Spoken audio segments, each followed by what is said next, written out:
Jack Elam, born William Scott Elam on November 13, 1918, in Miami, Arizona, grew up during one of the toughest times in American history, the Great Depression.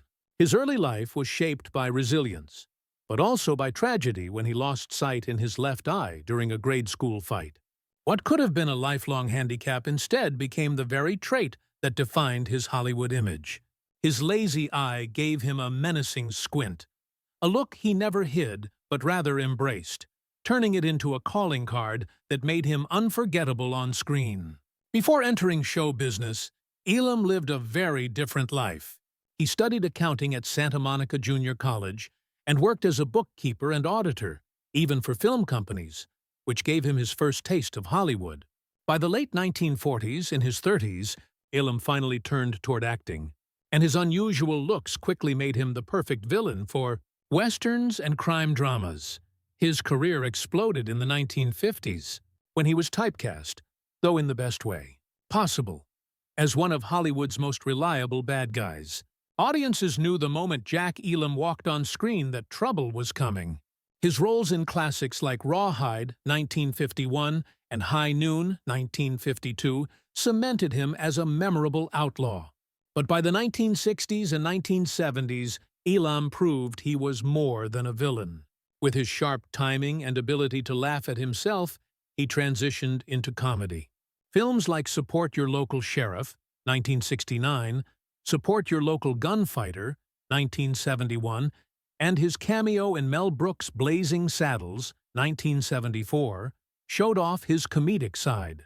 On television, he appeared in Gunsmoke, Bonanza, Cheyenne, Have Gun Will Travel, and later starred in Alias Smith and Jones, The Dakotas, and even the 1980s comedy Easy Street. By the end of his career, Elam had worked in more than 200 films and television programs, becoming a multi-generational favorite. Off-screen, Jack Elam was nothing like the villains he played. He was warm, witty, and down-to-earth, remembered fondly by his friends and co-stars.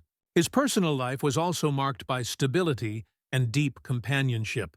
He married Jean-Louise Hodgert in 1937, long before his acting career took off.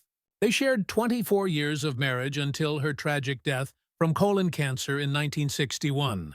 Heartbroken, Elam remarried later that same year to Margaret Jennison, who remained his wife for 42 years until his death in 2003. Together, they built a life that reflected love, loyalty, and resilience. But while Elam was known for his humor and professionalism, he also had strong opinions about his peers, and he wasn't afraid to admit the actors he disliked the most. Over his long career, 6 names stood out. First was Gary Cooper. Though Cooper was admired by many, Elam thought he was aloof and arrogant. He once said, "You'd stand there on a dusty set trying to catch a cue, and he'd just glare at you like you were a mosquito buzzing near his ear." Elam disliked how Cooper treated supporting actors, believing his ego overshadowed others' contributions. Next was John Wayne. Elam respected Wayne's charisma, but couldn't stand his domineering presence on set. He once remarked, "He had this way of looking at you like you'd just committed a crime by blinking too slowly." Elam resented Wayne's tendency to monopolize scenes, leaving little room for others to shine. Third on the list was Marlon Brando. While Elam recognized Brando's genius, he hated his unpredictable behavior, saying that working with him was like navigating a minefield.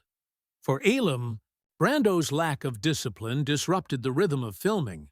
Fourth was Steve McQueen. Known as the King of Cool, McQueen irritated Elam with his self-centered attitude, especially during action sequences.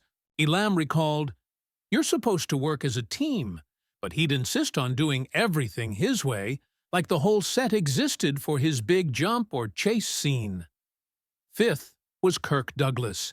Elam admitted Douglas was talented, but thought his ambition bordered on ruthlessness. "That man could bulldoze a whole crew just to get a better angle for his close-up," he quipped. Finally, there was Elizabeth Taylor. Elam acknowledged her beauty and charisma, but found her diva-like moods unbearable. She could charm a room, but try working with her when she wasn't in the mood. You'd swear the cameras were your enemy. Jack Elam's candid opinions reveal the often hidden tension behind Hollywood's golden era, where fame and ego sometimes clashed with collaboration. While he made his mark as one of the most versatile character actors of his generation, he never hesitated to speak his mind about the giants of the industry. In the end, Elam's career and personal story were defined by resilience, humor, and authenticity. He may have hated a few of his peers, but audiences loved him for his unforgettable presence, both menacing and comedic, making Jack Elam a true Hollywood original.